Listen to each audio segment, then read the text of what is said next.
મારું નામ નિર્મલબેન જયેશભાઈ સોલંકી છે. હું પ્રાથમિક શાળા રજવાણાથી ધોરણ 8માં ભણું છું.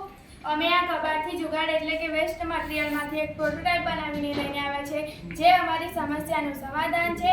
આ સમસ્યા એ છે કે જે અમારી ગામમાં પાણીનો યોગ્ય નિકાલ થતો નથી અને આ સમસ્યા ઘણા બધા ગામડાઓમાં જોવા મળે છે.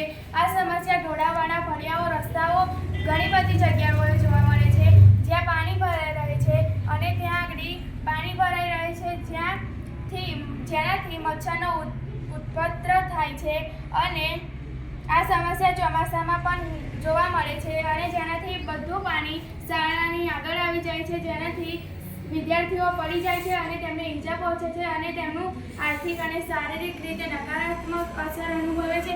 અને જો તેમ પડી જાય અને ઈજા પહોંચે તો તેમનું શૈક્ષણિક કાર્ય પણ બગડે છે. અને અમે જ્યારે વાલીઓને સર્વે કરતા હતા ત્યારે અમને માલુમ પડ્યું કે આ સમસ્યા વધારે કરીને વિદ્યાર્થીઓ અને અમારા જેવા નાના બાળકોને જોવા મળે છે.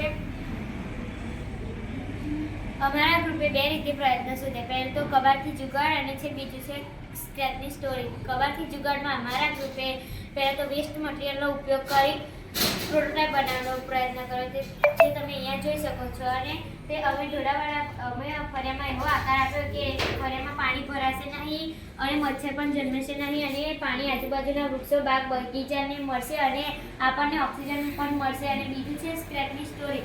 સ્ક્રેચની સ્ટોરીમાં અમે ઘરે ઘરે એવા સેન્સર લગાવ્યા કે જેનાથી જે વ્યક્તિ પાણીનો વધારે વ્યય કરતો હોય તે વ્યક્તિનું નામ, નંબર અને રહેઠાણ સરપંચશ્રીના મોબાઈલમાં હશે. અને હા, જે વ્યક્તિ ભણેલો હશે તે વ્યક્તિને 5 બાળકોને ભણાવવાની સજા રહેશે અને જે વ્યક્તિ અભણ હશે તેને 5 વૃક્ષો વાવવાની સજા રહેશે. હા, અને અમારા ગામમાં પાણીનો યોગ્ય નિકાલ થતો નથી તેના કેટલાક કારણો. અમારા ગામમાં ગટરો ઉભરાઈ જાય છે અને અમારા ગામમાં પાણીનો યોગ્ય નિકાલ થતો નથી. મારું નામ ઉર્વશીબેન ભરતસિંહ છે. સ્ક્રેચનું તો સમજાવું. હવે હું તમને સ્ક્રેચ વિશેનો પ્રોજેક્ટ સમજાવીશ.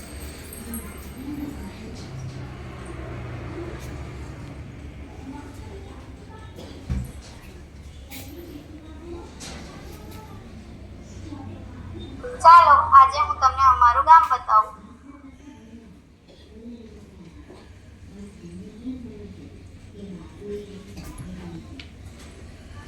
હાય નરગીસ, કેમ છે અને કઈ તરફ જાય છે?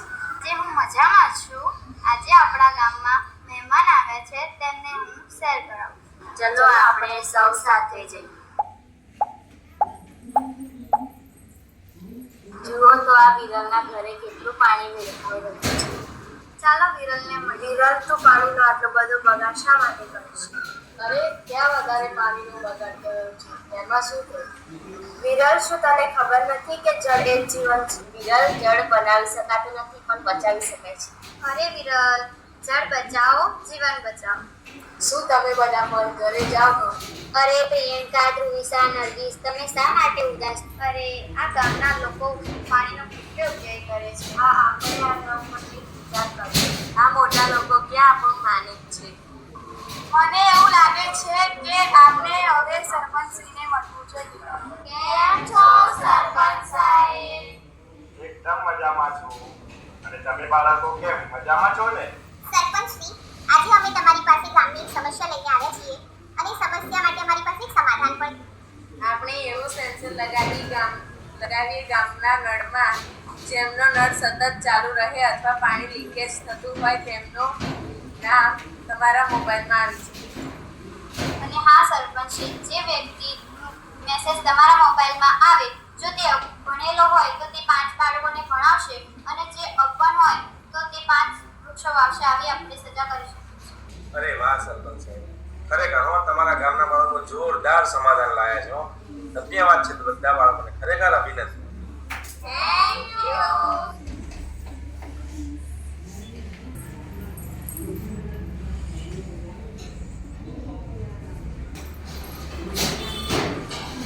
મારું નામ ઉર્વશીબેન ભરતસિંહ છે.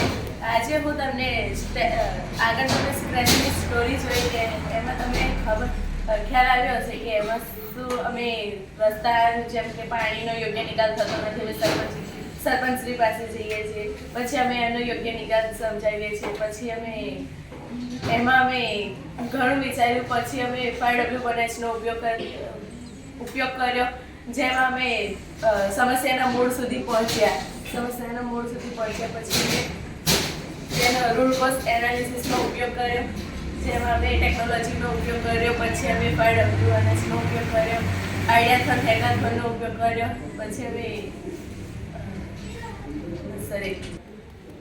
અમે જ્યારે સમાધાન શોધતા હતા ત્યારે અમને માલુમ પડ્યું કે જ્યારે વરસાદ પડે અને તળાવ જો ભરાઈ જાય તો તેનાથી તળાવ ભરવાથી ઘરના લોકોને નુકસાન પહોંચે. એટલા માટે અમે હેકાથોનની ફરીથી એક પ્રક્રિયા કરી, જેના અંદર અમે આ ઇલેક્ટ્રોનિક કમ્પોસ્ટનો ઉપયોગ કરી ઘણા બધા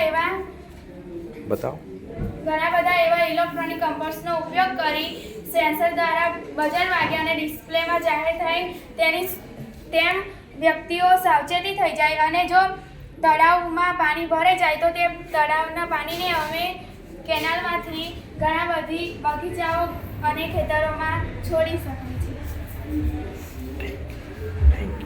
થેન્ક યુ.